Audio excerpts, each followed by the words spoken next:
Welcome back, insiders. I'm thrilled to be coming out with a video today. One, because I've been a little bit on a YouTube sabbatical. I've been a little bit MIA, still trading like crazy, just needed to pipe down on the YouTube temporarily. And the market was fairly slow, so it was a great time to do that. Now that the market's heating up again, I'm ready to start pumping out some more financial content. I'm going to be doing something a little bit different. I'm not going to just be coming out with my daily recap video for my trading. I will throw some of that in, but I want to talk also about my swing trade portfolio and anything else I'm looking at. So I'll be trying to come out with at least a video every weekday, potentially not on Fridays, but we'll see how it goes. What I want to talk about today is PFE. This is a ticker that I bought about 2 weeks ago. I started accumulating around 27.75 is roughly my average. I have 1,000 shares here. I'm up 1,700. Today's a bit flat. And then this is my day trading profits for the day.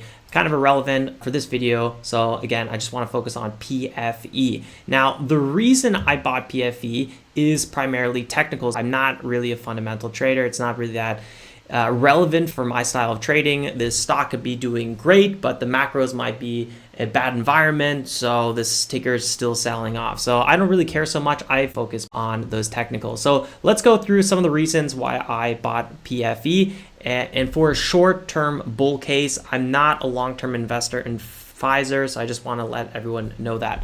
First of all, Pfizer is down 58.26% from its all-time highs to when it bottomed out here, all the way down at that 25.76. There is a reason I didn't buy at 25.76.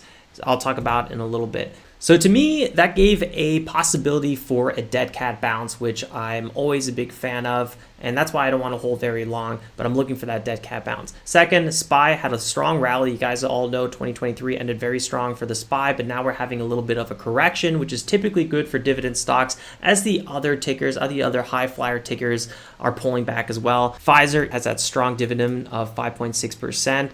And right now it's in a descending channel breakout, depending on how you look at it. So we'll dive into that a little bit more. And then there's a DCF, discounted cash flow model, that says it's 67.7% undervalued. That's getting a little bit more fundamental, but I thought it was worth sharing. There's also one more thing I'm going to share with you as well. A quick way to check the DCF is what I do is actually just go to Simply Wall Street. They have their share price versus the fair value, and they always use the DCF model for this. It doesn't always update super regularly, so you do want to take that with a grain of salt. You can check out their data to learn exactly how it's calculated, and that's what I like about it. But it just shows there is a little bit of discrepancy. Even if this is, let's say, closer to $40 or $60, which I've seen other estimates at, just know it is below the DCF. For me, that's too much fundamentals, but I like to think that this stock is overall depreciated. Technicals, I'm going for a dead cat bounce, and we're having breakout from a channel. So all these things combined led me to want to set up this trade. So let me just go over here to PFE and show you guys where I entered this ticker. So actually I need to go to this portfolio. TOS is not showing the entry. So you'll see here December 20th I entered. Pretty quickly, just back to back. I had some limit orders set out. So let me just show you guys that, what it looks like. So December 20th was right around here. So we were having that nice breakout. So we had that flush, we consolidated. I didn't want to buy it because I didn't know if it was going to keep selling off. But the second I saw that buyers were back in charge on this one, I started accumulating on that next pullback to the 9 EMA. I love following that 9 EMA trend. Right now we're roughly around 10% up from that, and I'm looking for a continued breakout into this former big resistance zone in the 31 zone. That's originally what I had mapped out for my trade.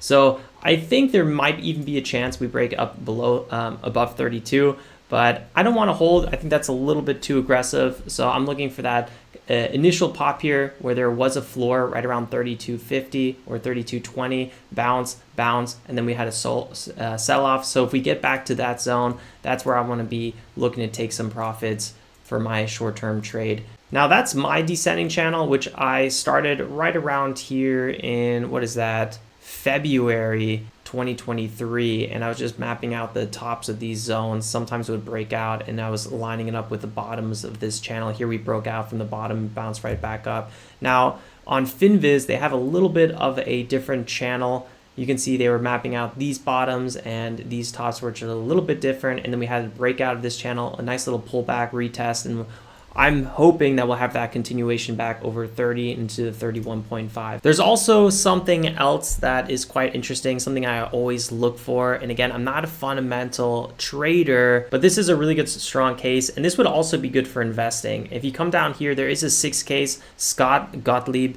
a board member, has been accumulating under $40. And traders like to say people sell for many reasons. Maybe they just need to do some tax loss harvesting. Maybe they need some money. Maybe they want to reallocate their portfolio, but they only buy for one reason, and that is because they believe the stock is going to go up. As a board member, they have some pretty good insights, and if you again go to Simply Wall Street, you can actually see down here that he's been accumulating the last few months. So there's been more insider accumulation than insider selling. There's been zero insider selling, so I'm pretty bullish on that as well. I think that gives my nice wind behind my trade. I wouldn't trade on that specifically. I might invest on that kind of information, but I wouldn't trade on that kind of information. I'll be posting the Trade Journal Discord, obviously, when I close the trade. And then on Trade Journal, you'll also see the trade close out and you'll get a notification if you're following my portfolio. You can check out my portfolio on TradeJournal.co. You'll see my day trading and my swing trade portfolios. But just know if we're in the 3150 range, you can probably guarantee that I'm going to be out of my PFE trade. If you like this kind of content, let me know in the comments below. Also, if there's something else you want me to talk about, I'm all ears. Hope everyone is having a great start to 2024. Drop a like on the way out, subscribe if you're new, and I'll see you guys next time.